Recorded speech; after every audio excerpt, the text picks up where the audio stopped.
అందరికీ నమస్కారం. నేను స్వరూప పొట్లపల్లి. భాగ్యనగరం బోనమెత్తింది.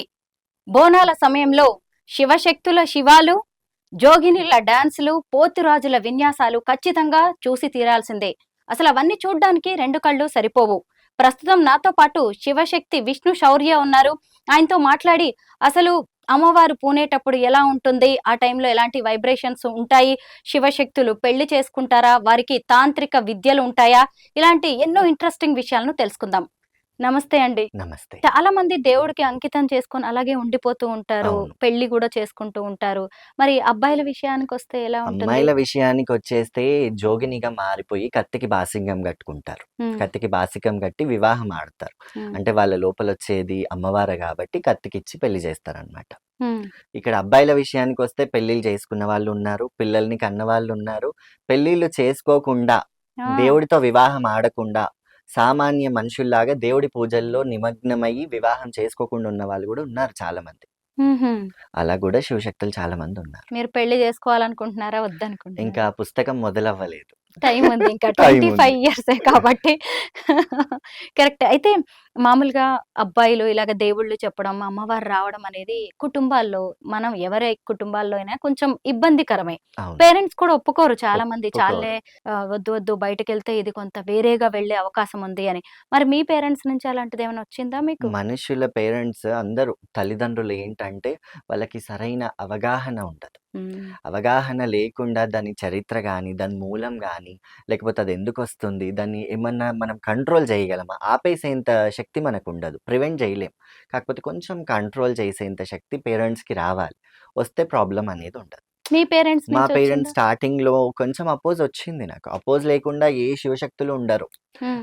మనుషులెలా అంటే ఒక టెంపుల్‌కెళ్ళి మొక్కుతారు కోరికలు. అదే టెంపుల్‌కి నేను డెడికేట్ అయితా, లేకపోతే అదే ఆ! టెంపుల్‌లో నేను పూజ చేస్తా అంటే వాళ్ళు ఒప్పుకోరు. అంతే కదా! నేను మొక్కినా గదా! నేను పూజ చేస్తా, నువ్వు మొక్కేసి ఎళ్ళిపో అని అంటూ ఉంటారు. హ్మ్. దేశం కోసం పోరాడే భగత్ సింగ్ వేరే వాళ్ళ కుటుంబాల్లో పుట్టాలి. మనకు మాత్రం అంతే. వద్దనమాట.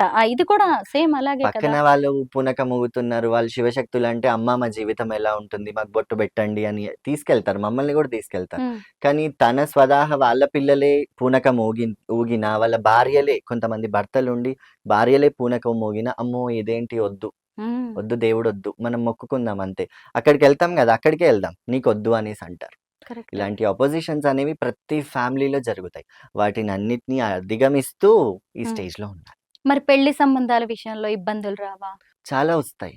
హ్మ్. చేసుకున్న వాళ్ళు పెళ్ళిళ్ళు చేసుకున్న ఆడవాళ్ళు చాలా గొప్ప వాళ్ళే చెప్పాలంటే. అవునా? ఎందుకంటే గొప్ప మనస్తత్వం ఉన్న వాళ్ళే చేసుకుంటారు. హ్మ్.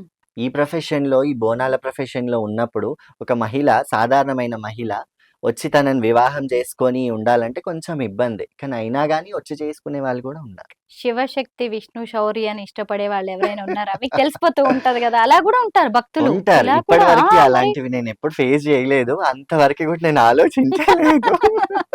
ఎందుకంటే నార్మల్ అబ్బాయే గదా! అడిగే దేవుడొచ్చినప్పుడు వాళ్ళు దేవుడు అడుగుతూ ఏం చక్కగా ఉంటారు. ఇలాగ హ్యాండ్సమ్‌గుంటే భక్తుల్లో గూడా ఉంటారు గదా! ఖచ్చితంగా. ఉంటారు. సెలబ్రిటీయే ఇది అడుగుతూ కూడా. ఉంటారు. మ్యారేజ్ అయిందా? లేకపోతే చేసుకుంటారా? ఇలాంటివన్నీ అడుగుతుంటారు. హ్మ్. అమ్మ నిర్ణయం ఎటు అడుగేయిస్తే కరెక్టే. అటు అడుగేస్తాను అనేసే హ్మ్. జవాబు చెప్తాను మీ నేను. దగ్గరికి సెలబ్రిటీస్, పాలిటీషియన్స్ వస్తూ ఉంటారా చెప్పించుకోవడానికి? వస్తుంటారు. వస్తుంటారు. నమ్మకంతో వచ్చేవాళ్ళు. ఏదైనా నమ్మకం. నమ్మకం. మన తెలంగాణలో తెలంగాణ గడ్డ మీద ఏంటంటే, ఒక రాయిని శిల్పి చెక్కకపోయినా రాయిని హ్మ్. బెట్టి, రాయికి బొట్టు బెట్టి, పూలు బెట్టి పూజించుకునే సాంప్రదాయం మనది. హ్మ్.